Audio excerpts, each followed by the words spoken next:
pas pour ma vie et mes enfants, mais je profite de la vie chaque jour. Chaque jour. Moi, je profite de ma vie chaque jour. Moi, je bosse. Au moins, on a aucune retraite. Plus tu bosses. Bosser n'est pas mauvais. Tribichou, merci beaucoup. Merci Aurélie d'amour. Bisous à toi.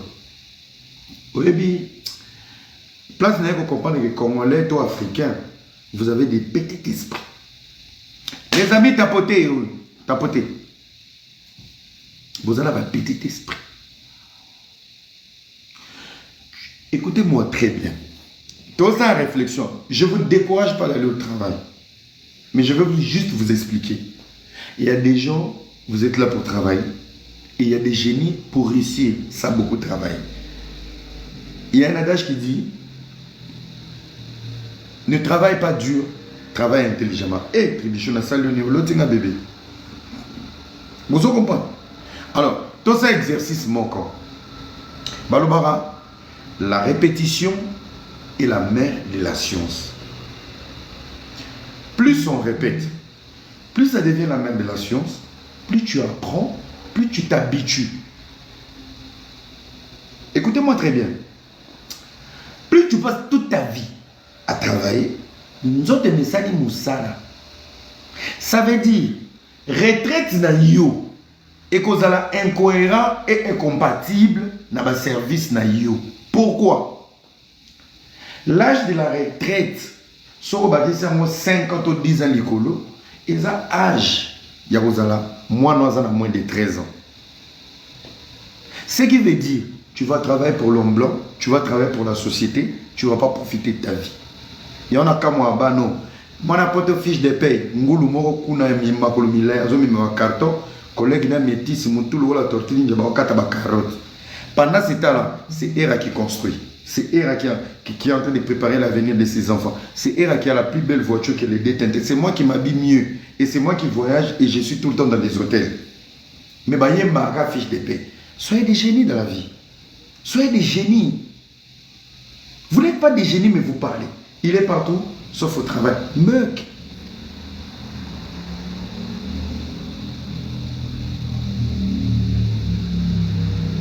Mundela commission esclave au sala. Ti aussi sa musala pour oler la effort musala na yo. Ozo kende kokoma na cerveau o ekozongiso ya mwana waza na moins de 13 ans. Na Suisse maman moko abota te akufi millionnaire. Atiki mbongo ne na mboa. Atiki 2 millions na mboa. Alobi mon argent donné à mon chien choupichou maman akufi. Bato batikala ki na mboa bazwi mbongo wana nyonso bamemi yango na ba association ya ba animaux. Place bakipaka bandeke banini mbongo neke kuna. Voilà quelqu'un qui a travaillé toute sa vie.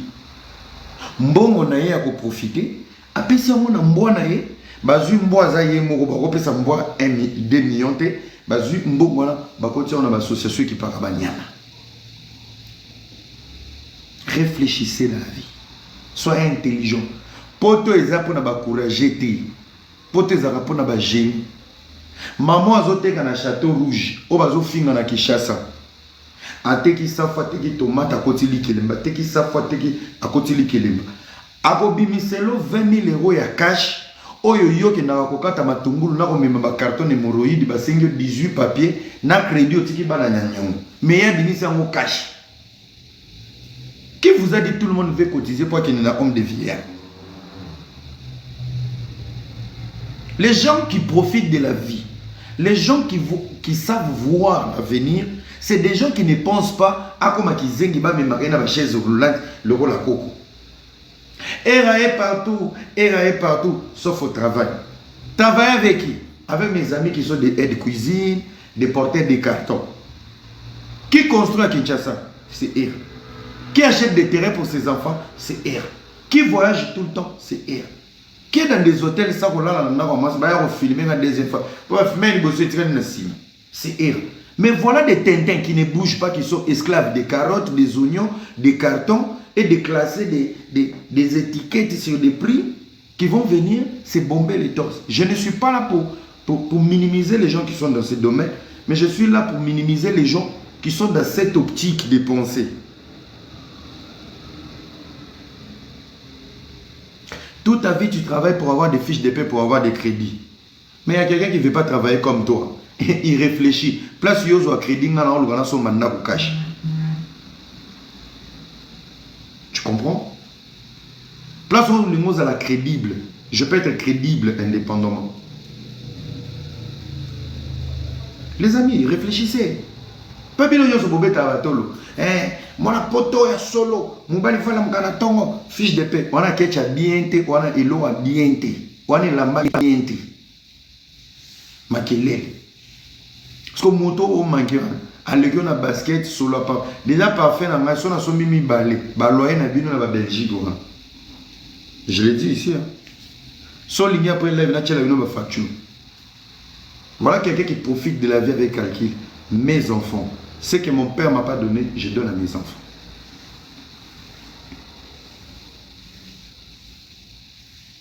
Vous avez pas? Ouais. Keba, Timba. Timba, Lokala. Lokala. Ce que vous avez boulot, moi, écoute, ça m'a ébélé. Na moi, je suis commis pour le Canada, dans les États-Unis. Canada, vous doit être comptable. Pour avoir des difficultés à refouler. Canada, c'est un bon. Canada, c'est un bon amour, il est à la vierge. Et le Gakaba Yankee. Yankee na Canada, Kebo, Bima Yuma na Paris na Belgique. Bato Canada aussi là-bas. Vous comprenez? Canada, États-Unis. Canada. On est bino dans le monde de sous. Où est le monde de sous? Poto so tete ça bien été ici matin. Pour battre tout ba kumba mi tukate na Kinshasa ata moto. Na mona ba comme 3 mois. 3 semaines aux États-Unis, na moni na vola na vie et mama mungu. Vous comprenez? Na ba Canada na binoa. 2 semaines à Canada a permis de conduire. Tout ce comme à Paris, Belgique, Suisse. À personne d'exemple à Paris, il y a permis de conduire. Au Yoka sont. Les meilleurs chauffeurs au monde, c'est les Européens et les Arabes. Nous avons un chauffeur. Nous avons la guerre. So c'est l'accident dans le Kuiti. Les États-Unis na Canada so c'est l'accident on ta Kuiti ya mabe. Gancho bato Canada ba kumba na Paris. Zone ti balma balongola ba radar na autoroute. Ça veut dire que so na Lamborghini kumba na oh combien 300 yom to yeba. Bato ba Canada si là na Canada on a des permis oui yokanga bien batu oyo bazwaka permis difficile na Canada na États-Unis parce que bouta Afrique bozaki ba illettré boyebi kotanga code T boniko dans un petit moko boye ba benga formidable aya o se vanter permis vous n'avez pas étudié les amis le permis en fait poto tambola na chiki oui. Le permis, il est simple. Boye poto ba illettré. Kotanga wana déjà ya malembe. Ezo matabino na mutu. Okumumu na ngo passe. Bozande ba illettré. Je vous dis la vérité. Boza ba illettré. Surtout Canada et États-Unis. C'est rempli des illettrés congolais. Oui. Et l'opé Sauvarabino. Balobara français qu'on a été bizarre temps à la français. Beaucoup de s'adapter. Netio le bamon balina ba 1000 visas. Netio le bamon ba anglais pour vous sauver. Je vous dis la vérité. Quitter l'Afrique en état illettré, s'installer en Europe, aux États-Unis ou au Canada, c'est la chose la plus difficile. Si tu ne sais pas parler français, ni lire ni écrire, quand tu quittes le Congo, au côté n'a pas si la vie.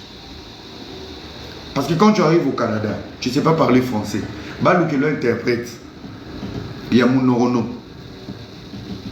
Compliqué. Et belé bozo bangonda te pour baba illettré. Un intellectuel il s'est dit, monsieur le juge, je viens de Goma. Je sais, je suis né à Kinshasa, j'ai grandi à Kinshasa, je ne sais pas parler swahili. Mais j'étais à Goma en mission. Mes documents sont là. Je suis arrivé à Goma, j'ai eu un copain qui était rwandais, que je ne savais pas. Il est mort. il s'appelle Intel. Tout un système à recherche. Du coup, je peux retourner à Kinshasa, mais sauf que je suis affiché par rapport à mon copain. Et c'est pour ça que je me retrouve ici. Je n'ai besoin de rien, que la sécurité et ma vie. Moukande Bimi, autant maté yoko sambabu. Il ne faut pas qu'on mette 5 papiers. On a autre sala, ngunda mobimba. Hôtel me croiser les bras. Nyoso ba auto mon frère. J'avais suivi mon copain. Monsieur le juge, je suis allé pour mon copain. Et quand vous êtes des illettrés, vous avez que la bouche pour parler. Ngunda, au moni on a autre loba. Ngunda na doki. Ngunda na doki. On a autre sala. Soza Canada qu'on a eu qui kata partout. Non, c'est sérieux. Ngunda na doki. Vous êtes des tintins. Vous avez dit que vous avez mes candidats pour l'année. Mundela Tali, vous avez un problème. Écoutez-moi très bien. Quand tu viens non instruit et illettré en Europe, tu es un fardeau d'abord pour l'homme blanc. Le premier fardeau, c'est d'abord de nourrir quelqu'un qui ne sait pas où aller. Ça veut dire place Mundela pour loger. Yo va bien. Place Mundela pour loger. Change à gouvernement. Koliana yo, charge à gouvernement. Tu vois, tu as un foyer. Charge à l'État. Charge à l'État. Ça veut dire que quand tu es en asile, tu es un fardeau pour l'homme blanc. Yami Balé, c'est quoi ton dossier? Balouke lui interprète. Charge pour t'engager dans le Congo. Yo va bien.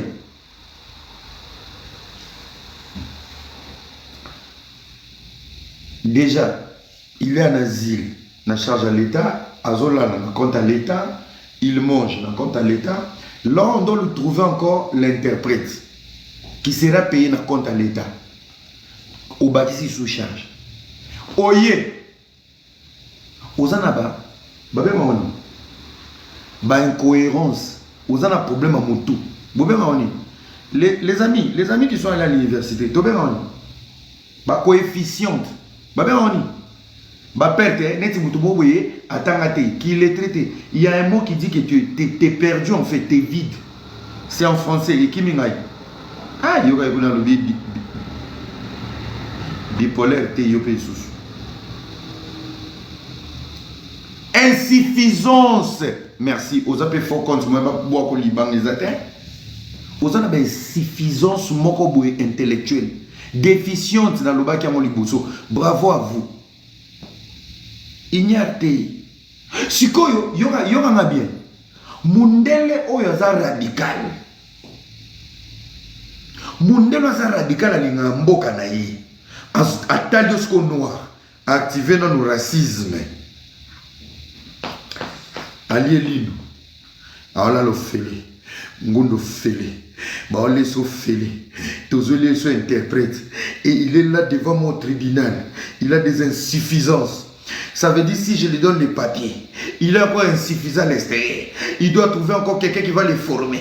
Tellement il n'a jamais étudié dans sa vie. On va trouver encore quelqu'un qui va le former. Le temps de lui former. L'homme blanc, il sait voir ta venue aux États-Unis ou en Europe sur base de 10 ans. Tu es un fardeau. Tu oses s'intégrer. Tu es un fardeau et aux dépenses. Il y a un beto réfi. Na campagne de Kengo Nana Toboka qui dit c'est quand même ton asie tes familles zotala qui zengi otanga te nyama. Kambagano charge. Oti la famille la Congo charge. Oye poto tanga te charge. Nyos ozolo je sais pas, je fais bazo peso carte na carte si mes dans liboso au ballon les cartes est bloquée, il faut bien ressources sociales. Allô, j'ai retiré la carte et tu m'as bloqué dedans, je sais pas. Où? L'adresse, je sais pas, je te la passe quelqu'un dans la route. Papa, ici ça où? Où? On est à l'arrêt Mageta. Oui, d'accord. Monsieur, s'il vous plaît, attendez-moi, j'arrive. Talangambo. Na carte qui est retirée, et Mélanie, au béni social. Na bureau qui est tourné coquille. Au yébi même pas qu'au la numéro 71, déjà bimi l'écran. Au vandi, tout ba bimi ba kangi bureau, au yaki no avant. Mais ba yambi yote. Au moins pendant au ki zengi. Ya ozo amikandate. Bino yo saba karim boko ndinenge mo. Yo izi mukandeza passe na poto. Mukanda c'est pour les génies. Quel est le dossier? Non, Koko, ça pas dans mon cas. Tibobo, Mikandate. Au moins, insuffisance intellectuelle, cause à Zoba. Bilogne se démo. Bilogne se démo. Bilogne tout démo. Mais mon noko. Solo van, les amis. Moutamaël na poto baïba gena bilora meke. Donc, caillou, toba revenu, permis, motoka. Na ba voyage. Poto ya mwana. Poto za to vangeli ba to nanda ko vangeli da salon zuma kolon wa ngombe oche. Les amis, poto za échange de culture. Un Parisien réfléchit comment? Un Belge réfléchit comment? Un Suisse réfléchit comment? Un Anglais il réfléchit comment? Un Canadien. C'est des échanges culturels qui contribuent au cerveau, au développement de l'avenir d'un humain. Beaucoup de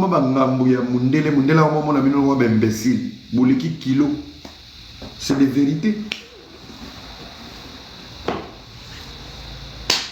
C'est des vérités. Tapoter là-bas. Je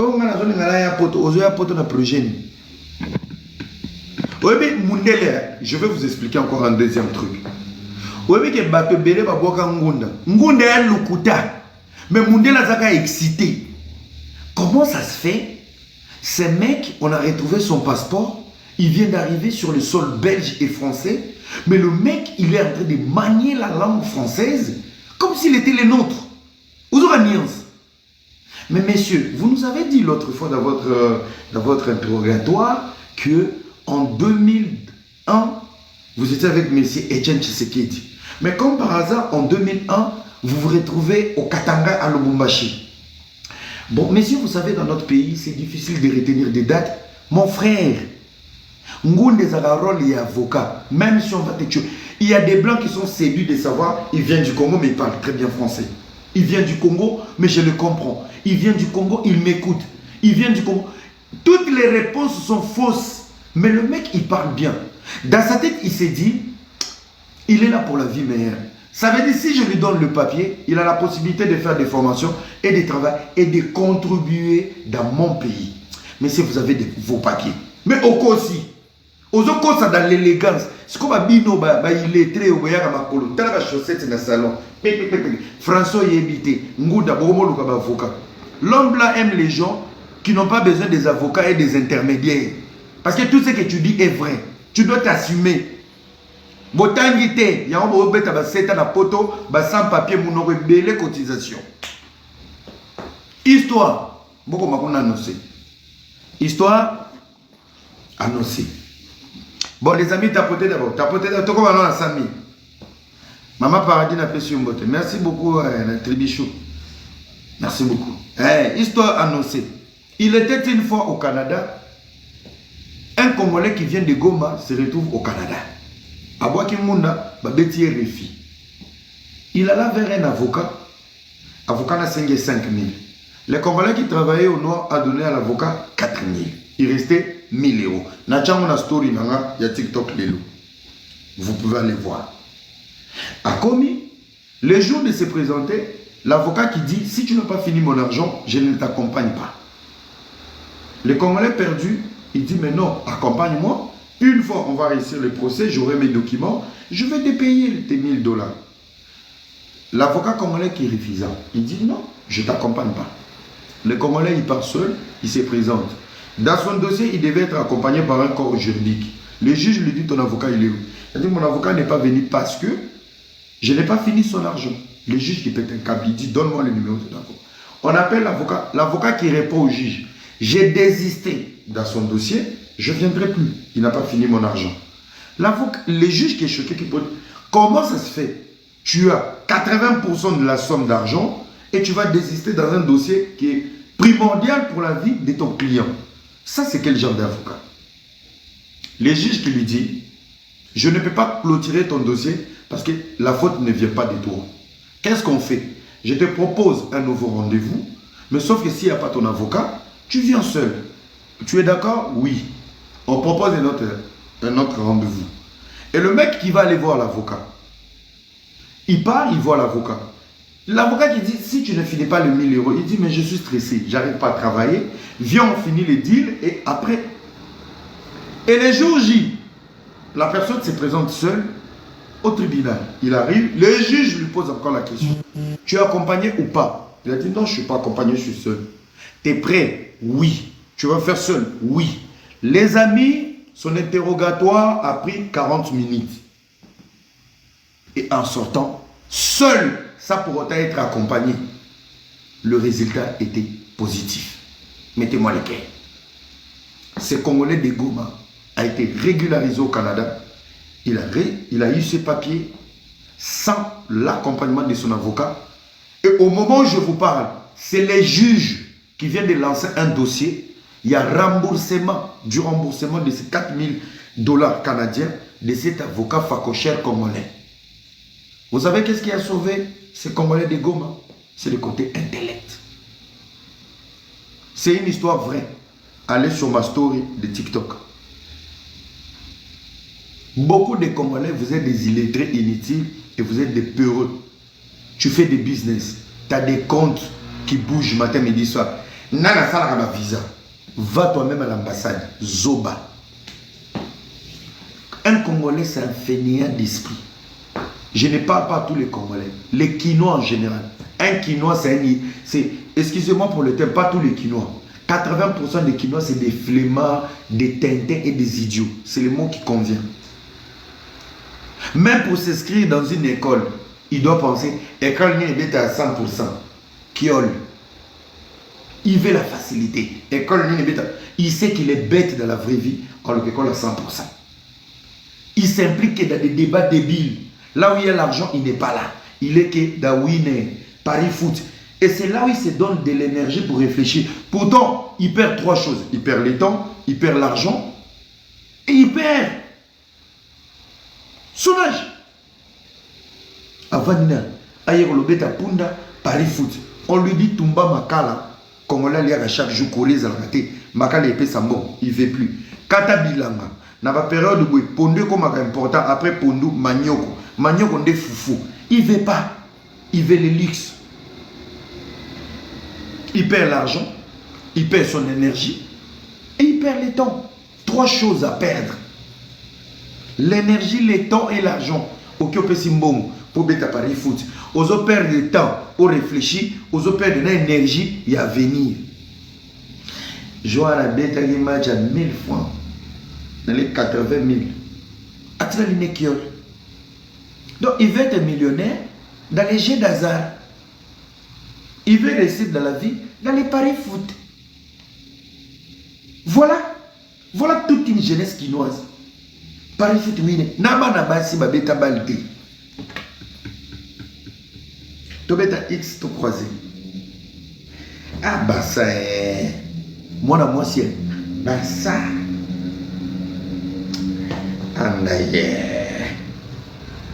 Et tous les nouveaux patrons congolais à Kinshasa, ils sont au casino. Malgré les dans les business, il est au casino. Les jeux d'hasard. Les amis, les jeux d'hasard est une détente des millionnaires, des multimillionnaires et des milliardaires. À force d'être bêtes dans la vie. Même les mecs qui gagnent 20 000, 10 000, bah au moins qu'ils va casino. Les casinos te détruisent la vie. Babeta casino te na fond. Babeta casino na excès de bénéfices. Ces bénéfices, je peux donner même au cochon. N'a qu'à ta casino. Ça veut dire, mon casino, c'est l'argent que tu es en train de perdre, que tu ne vas jamais regretter toute ta vie. Mais yo qui n'a pas bongo zo concentré, bongo mais faux, son a bêti na lié, aux gens qui zengi. C'est pour ça que tu es toujours pauvre. Les jets d'hasard babeta en moté, na mbongo oyo, moté me reçoit. Casino, bato na casino za moto. Azaki na cop, il y a 2 millions. Bénéfice et bibi 2 millions 800. Yemo lo moli 100 000 à l'écolo. Sur le 800. Atika na 800 000, 2 millions 800 000, 700 000. Alors moli 100 000 à l'écolo. Je vais aller ma mise au casino. Ndo mona bato na baye. Bako ke même tina ba trading. Misère dans 10 000 kuna. Balé. Ah, je m'en fous. Toké casino. Aché. Allié. Bon, c'est bon. Balé. Je m'en fous. Appelez-moi les filles. De beaucoup de patron mo boye. Bo salier et l'autre côté. Bo siseyete. Mais bo melina ye. Bo chiché na ye. Akamila leli. Mbongo leke belé na moto na tonga la mouki. Désolé les filles, j'étais très fatigué. 5 000, 5 000, 5 000, 5 000. Ndomo na bandumba baki. Yaya. Patron na za soka. Asimbi bisote. Na tchela ke parfait na bundu. Soka lembula kinga. Mbela kangamie. Yaya to vande to mele chicha to mele masanga to lie. Tout à l'heure ke kolala. To vande biso mona ba chambre. Ayete. To yokaka na tonga ye. To limbisa ye. Azaki fatigué. Apesi biso ba 5 000, 5 000. C'est des mecs qui ont réussi. C'est des mecs qui ont réussi. Ils te donnent 5 000, ils s'en foutent. Ils s'en foutent. Yo kinois, n'a pas les foot. So beti par les foot au lieu où ça y rendez-vous dans mon lit. Moi ça va vivre dans le système à winner. Moi. Bon les amis, le sujet il est derrière. Vous allez tapoter. Bon, tapoter tout comme en 100K. Comme ça, tout le monde a sujet. Voilà. Power on. Bluetooth mode. Voilà. Device paired. Mais si j'ai l'habitude, il y a toujours abordé.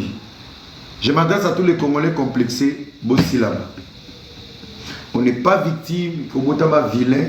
Surtout comme on va payer la vie. Nos soeurs et nos cousines ne sont pas des victimes. Au bima moche. Matama logo la boaki. Et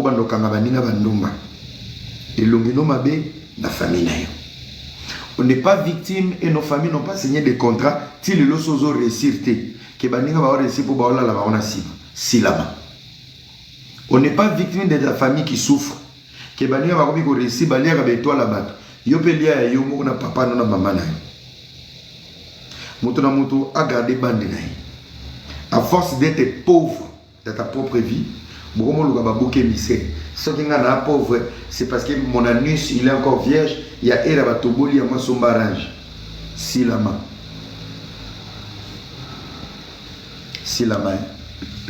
On n'a pas de contrat. Ta pauvreté, ta la maman, ta la tatana.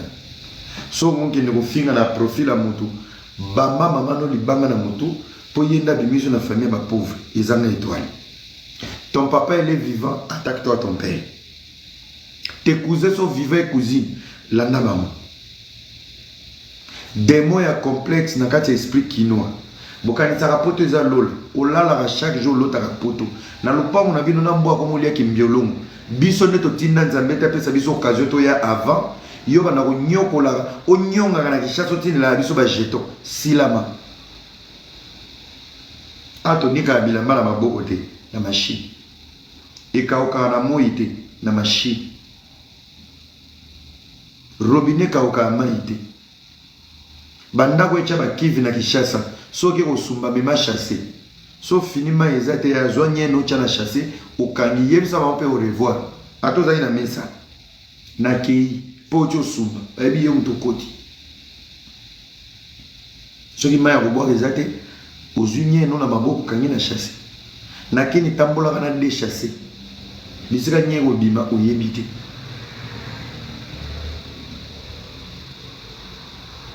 Ok? Attention, ça va? C'est le Bataza congolais. Nous expliquez, bon? Oui.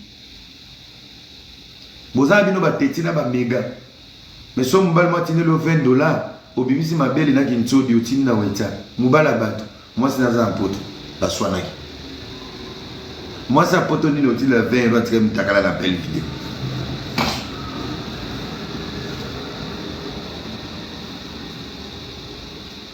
Est-ce qu'ils ont quota? Est-ce qu'ils ont quota? Quittez le complexe. Pour finir ça bien, pour chez méga. Est-ce qu'on a un niveau de vie à mon poto? Nous avons fini là. So le téléphone est explosé. Ou le pas là. On a dans sa live là. So le téléphone est explosé. Là, il y a assurance ménage. Maintenant, il y a facture téléphone. Il y a lobby mususu. Ndé na tambola porte-monnaie na yango. Soki ebungi na bengi assurance ménage. Il y avait combien, messieurs? Il y avait 2000 euros. Vous en avez preuve, on a preuve, il y a retrait. Nous avons quand même monté à Paris. Tu as retiré 2000 euros. Tu as retiré 2000 euros dans le bon passeport. Assurance ménage à Kozongisa. N'a qui les Arabes? Embouteillage, les Américains ont piqué crise dans 207. Ils ont réanimé dans le caleçon qui est un poil dans le je pense que Bana Pote Belé beaucoup répondre à qui chasse. Bato Congo te, bato Matadi bazara civilisé, Lubumbashi Katanga civilisé, Goma est quel est Kinois? Tu réponds à Bino bien te. Nana va nous répondre Bino. Vous êtes des impolis pour aller l'oroti, Mbanga. Et bon yo, on a na pote fait na bien maman non tatina na poto to vendre réunion de famille, na la vie Bino ma bien na. Toza âge moko yoza chez les parents na pote paranga. Nous allons banga au commentaire. Vous êtes l'autre kingana lekio. Mutozolo ba lekinga. Til le lobanda ya za mukanda na yo na yebo à niveau mo et le changer environnement. Oui. Et ça la vérité. Bana Congo bwana loko te mbanga. Yo kai bato sibana Congo wa bana yo za na hôpital yo ba ko opérer ba fongolo libumuti. Ah oui, ça. Fibroscopie. Bah, tu as fibroscope et côté. Bah, opérer le monde la vente de hôtel. Bah, opérer le monsieur qui toutou, qui beka, bah, dozo li boum. Ah, so bah, opérer lundi, mercredi, au tambo le ke musala. Na Congo so bah, opérer photos de la mou kinza. Mon pépé kota ki ba ngongi ba côté, tu dois péter. Talamboka. Faut péter.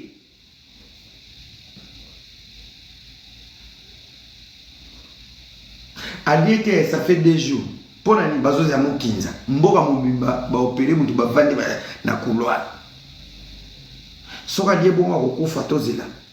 Soko pété pe mutu azala ki te il faut bazela ko péter mususu. Et ko ya da 2 jours. Donc mutu ba opérer makile kauki akoni. Voilà des gens comme ça soche méga to comme ba collègue na poto.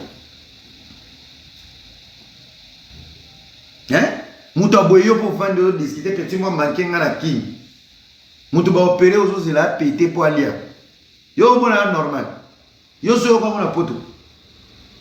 On attend il fasse un pète pour manger. On t'opère lundi. Jeudi tu es debout. À qui on t'opère, on doit attendre que tu pètes.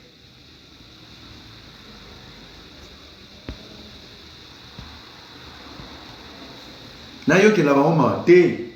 Faut na yebisa ba maman.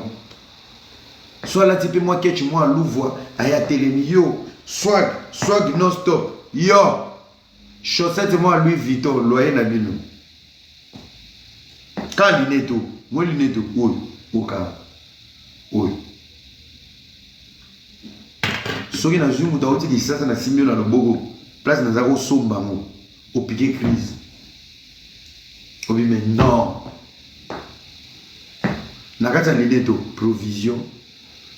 Snell, Régie des eaux, 2 hôtels na 4 soirées dans Sayo.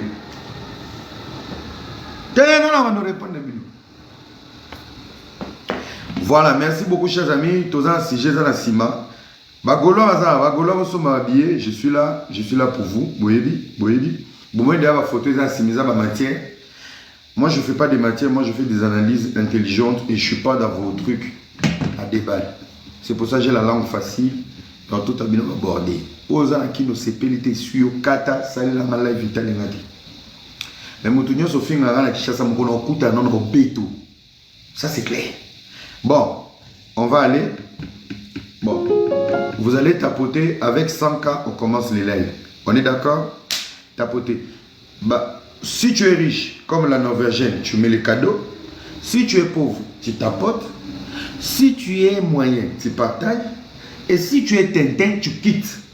Et si tu es sorcier, tu abandonnes mon live. Andé. Oui. Merci beaucoup.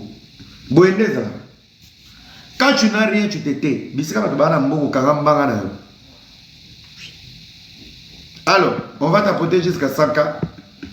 Suite aussi ce que tu as tapoté ton bandit live. Bon, dis-moi tout le temps. Bobé là, tu as mis le visa, mis sur 5 heures. Viens, petit. Je t'avais dit, tu as mis ton doigt dans les fesses de Koba.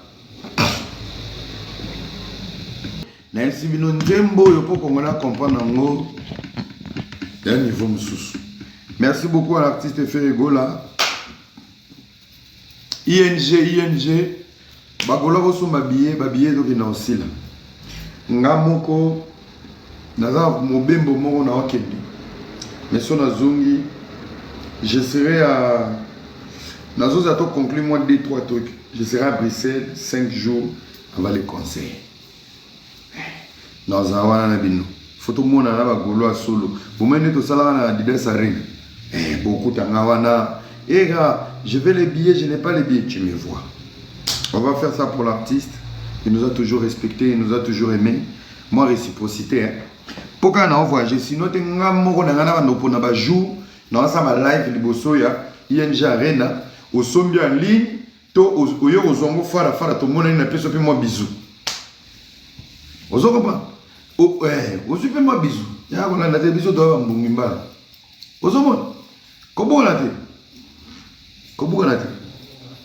Ngamo na ko aider soki na keite na mobembo wana ngamo na yote kila bino ba bien na ING na pesa bino ba jour tel heure oui au sommet lingamo na bombelio jour J ngamo na landio libanda tu comprends donc boza bino calme bon tapoter to na 100K bon on l'appelle défi à ma cadeau voilà je vais les billets tu veux les billets Kobangate batu nyonso obolingi bosomba billet ya ING Arena. Demain je vais faire un live spécial. Tosomba billet en ligne.